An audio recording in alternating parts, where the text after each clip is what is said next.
Both hands have been busy. What is it? It's real flesh and blood, though it seems to heal itself quickly. You should know, really, that this could end. Really, you should know, I could never make it work. Pretend, really, really. Do you like the way the water tastes? Like good fire, but you could never say. Then come forth. Do you like the way the water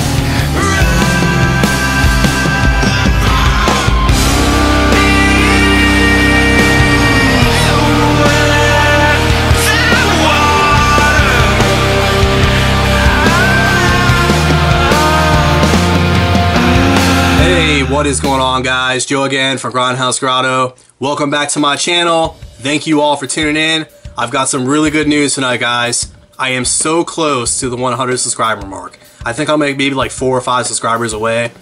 So I really appreciate everybody that subscribed to my channel to this point. I'm super pumped to hit 100 subscribers. I've got some movies that I probably talked about like months ago. I purchased some movies a long time ago, and I was talking about doing a 100 subscriber giveaway. And they've been literally sitting on my shelf for months now. I cannot wait until I hit 100 subscribers and be able to give back to the people that have supported me since day one. And stay tuned in the next couple days, because I'm going to be talking about this giveaway and what I'm going to be giving away and the details of how to be part of that. So what I'm going to do tonight is I'm going to wrap up my Terminator Retrospective series. I've been covering all the Terminator movies because I'm getting super pumped for the new Terminator movie that comes out next year in 2019. From my understanding, the new movie is going to be called Terminator or The Terminator. I don't know. I think they're kind of doing the same thing as the Halloween movie, where they're just basically naming it the same as the first one. I don't know how I feel about that, because to me, there's only one The Terminator, and that's the 1984 Terminator. So I don't like it when other companies come out and they release a new movie and they name it the same as the previous movie. I just don't feel like it works. I want it to be titled something differently. So who knows? Maybe in the next couple months, or as we get closer to the release of that film, they will actually give it maybe a subtitle or something. I hope so. I don't want to see it as Terminator or The Terminator. But anyways, let's talk about the 2 films I'm reviewing tonight. I am going to be covering the last 2 in the series, 2009's Terminator Salvation and 2015's Terminator Genisys. Alright, Terminator Salvation came out in 2009, and like I said earlier in this video, I've got some positive things that I can say about this movie, but there's a lot more negatives than I can say positives. So, I hope this doesn't sound like I'm ranting for most of this video, but I just feel like Salvation and Genisys were like missed opportunities. They had a lot of good elements in there. I think the premise, what they were trying to go for, was good, but it was just really poorly executed, and they cheaped out. They went with the PG-13 ratings on both films. And anytime, a movie stoops as low, if it's a horror franchise or it's an R-rated franchise, and they stoop as low to degrade it to a PG-13 movie, you already know it's basically setting itself up for failure. Now, I will say one thing. For 2009's Terminator Salvation, it did come out as a PG-13 theatrical run, and then we got a unrated director's cut, which was released for Blu-ray. And I've seen both cuts of the movie, and really the only reason this film was unrated on the Blu-ray release is because there's a topless scene like halfway through, and it's a brief like side view of a breast, and that's pretty much it. That's what has made this movie an unrated version. And then pretty much throughout the film, there's like a couple action scenes which are kind of questionable. With Marcus, he kind of like, he's fighting a couple goons, and it's a little bit more violent, but nothing that we haven't seen in a PG-13 movie. So this, honestly, in my opinion, the unrated cut could have been PG-13. We've seen some semi-nudity in PG-13 movies. So I don't think they were even trying to go for an R-rated cut, and they had to cut back. I think they were originally like, you know what, we're going all in on PG-13. And that's where this movie suffers tremendously. I like the fact that they brought in Christian Bale. I thought he was a pretty decent John Connor. I liked his portrayal. There were some scenes where he went a little bit too overboard serious, but I think he was a good choice for John Connor. I think he was the best available actor they could find, and I enjoy his portrayal of John Connor. Now, what I don't enjoy about this movie is it's just very slow. The story kind of trods along, and you're kind of just waiting and waiting to kind of figure out what's happening. I was really excited when I heard about this film because I was, you know, intrigued about the idea of seeing a post-Judgment Day Terminator film. Everybody's been wanting to see that. What is Judgment Day? What is this world where the Terminators have taken over? What does that look like? And we finally got it with Salvation, and I do enjoy it in certain parts of the movie. But in others, it just it's missing something. It's missing that epic feel that we grew in love in the first couple films. Terminator 3 didn't really have that feel, but that sense of hope, but that also, like, I talked about in the Terminator 3 what Terminator 3 was lacking. That sense of dread, that sense of impending doom. It's like, alright, we're already in the future now in this movie, so the future's already there. There's got to be some other element of dread, something impending in this film, and it didn't have that. There was nothing that you really feared because you were already there in the future.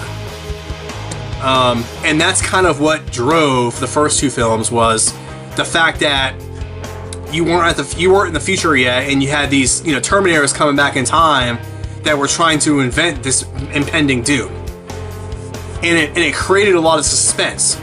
So the suspenseful element that was present in the first two films is not here in Salvation. So that's pretty much all I have to say about Salvation.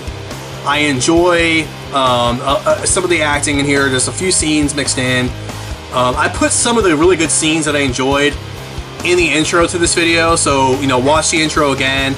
The scene where, you know, they reveal that Marcus Wright, he's a Terminator hybrid, and John Connor is just like completely, you know, shocked because it's not what he had thought it was.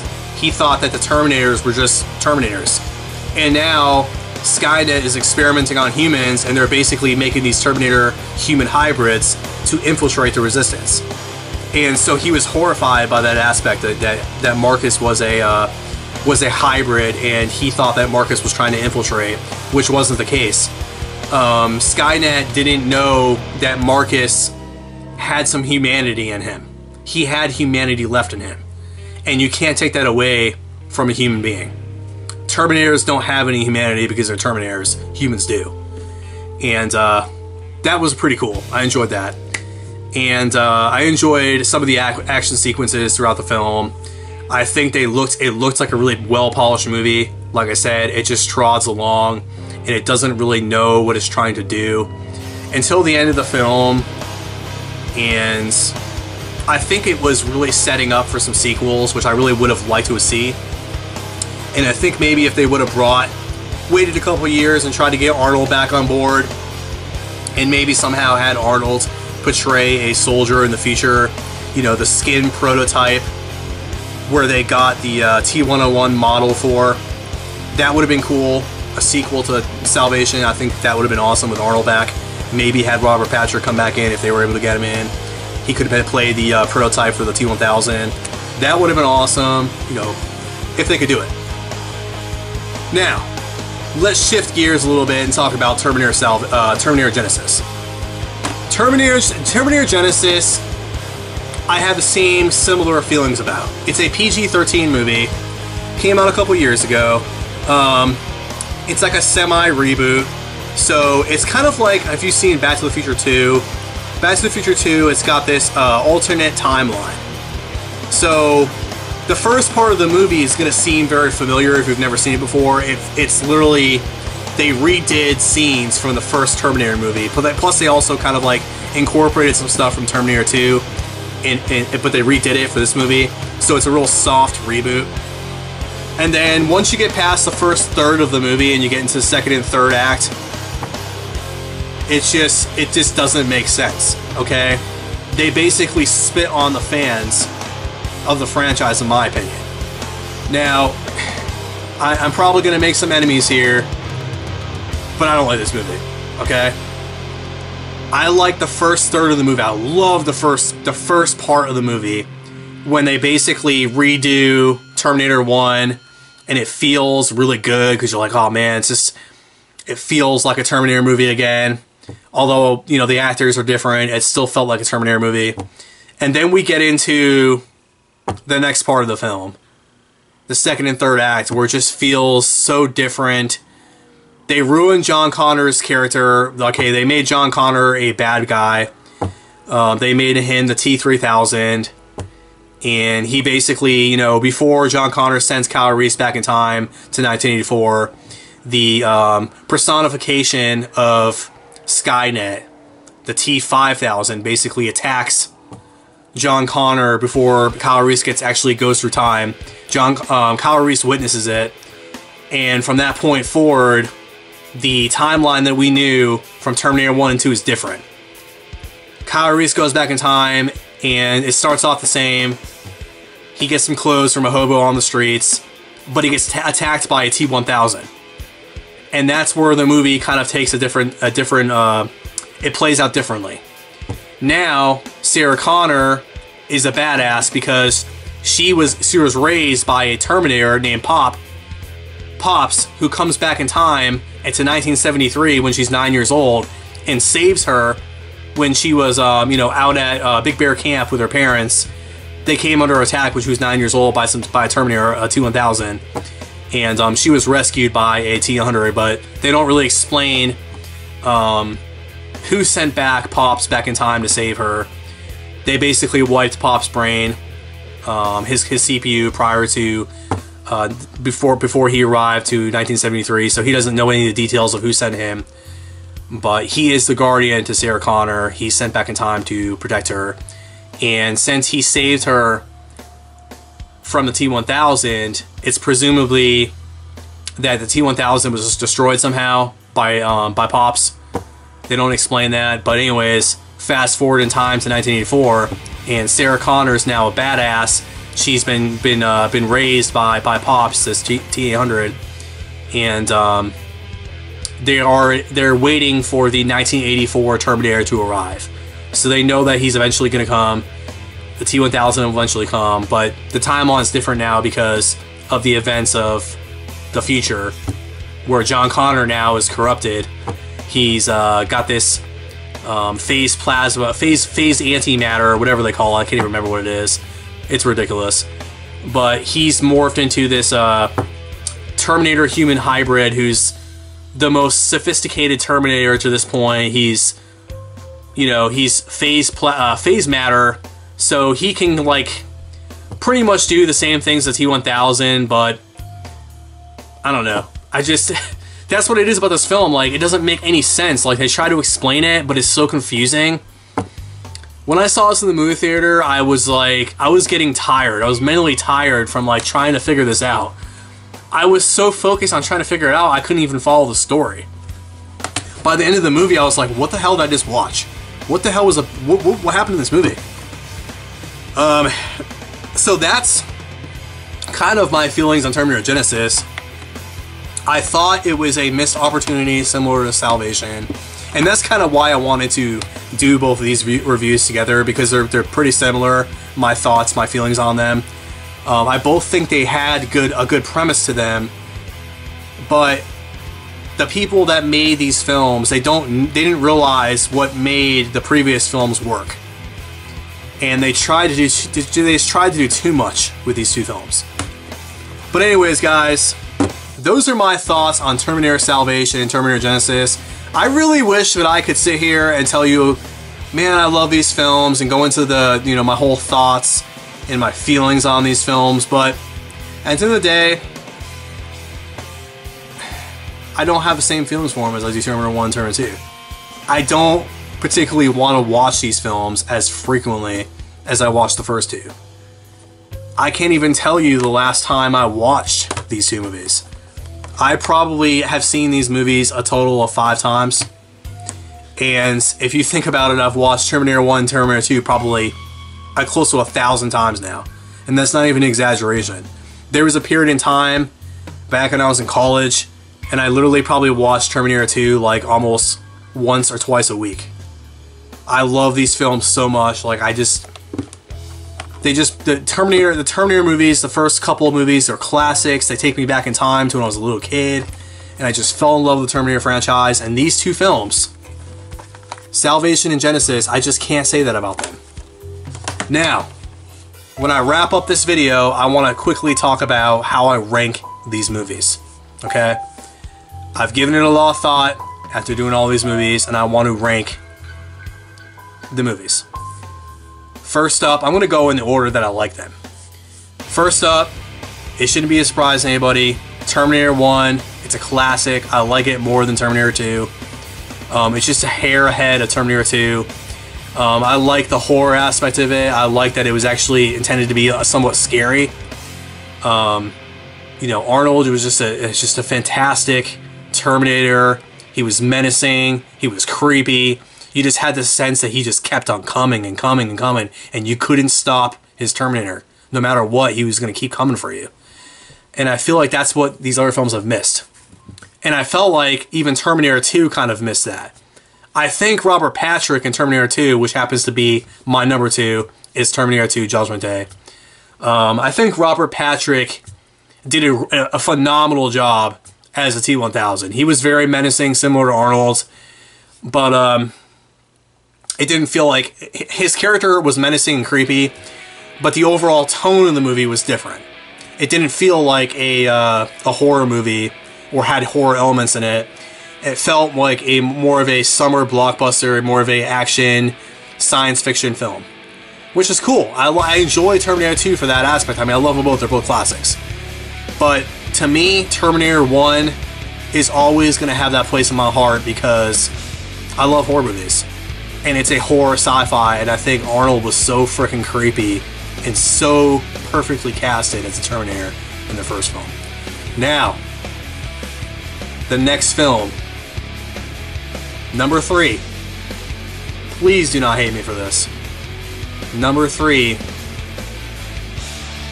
is Genisys. If you asked me a couple months ago, I would have had Terminator 3 ahead of Genisys, but I rewatched Genisys the other night, and I dig it a lot more than I do Terminator 3. Terminator 3 is just so silly, and I'll get into that when I get to the part where I rank it. Terminator Genisys, if it wasn't for the whole John Connor being a villain in this movie, I think it would be a phenomenal film. That was the whole thing that pissed me off, is that they ruined John Connor's character. That's the only thing that I have, the biggest gripe I have about that film. Other than that, I think Terminator Genisys is a really good film. I think it's good. James Cameron endorsed it, okay? So I don't know if James Cameron didn't see the second and third act of the film, and maybe he just saw, you know, maybe a quick snippet of the movie. They were showing him, like, the scenes that they redid from the first film, and then he got super excited and did, like, a quick endorsement. Or maybe they just paid him to endorse the film. Who knows? But Terminator Genisys I thought was pretty decent. I think it's better than Terminator 3, and that's why Terminator 3 has moved down on my list. Next up is Terminator 3. So you already know Salvation is my last film. Terminator 3.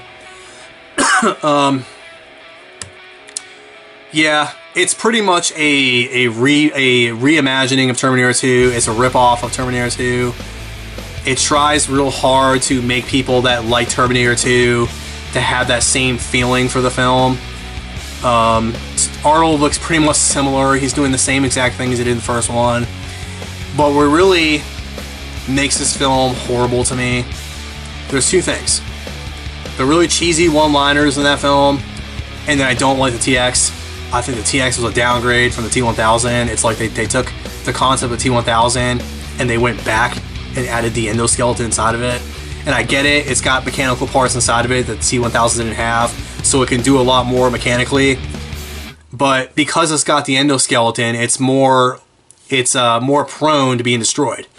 T1000 could always regroup and make its parts, you know, come back together. It could pool, the liquid metal could pool back together and reform.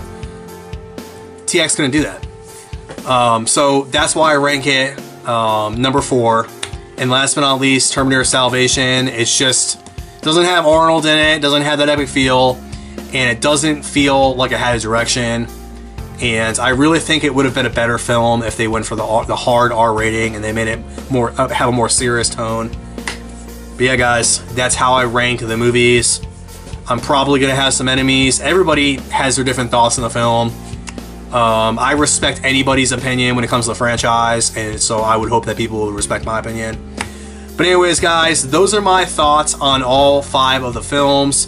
I do eventually want to talk about the Sarah Connor Chronicles, which I absolutely love. I love the Sarah Connor Chronicles, and I'm definitely going to talk about that series in depth here in the near future.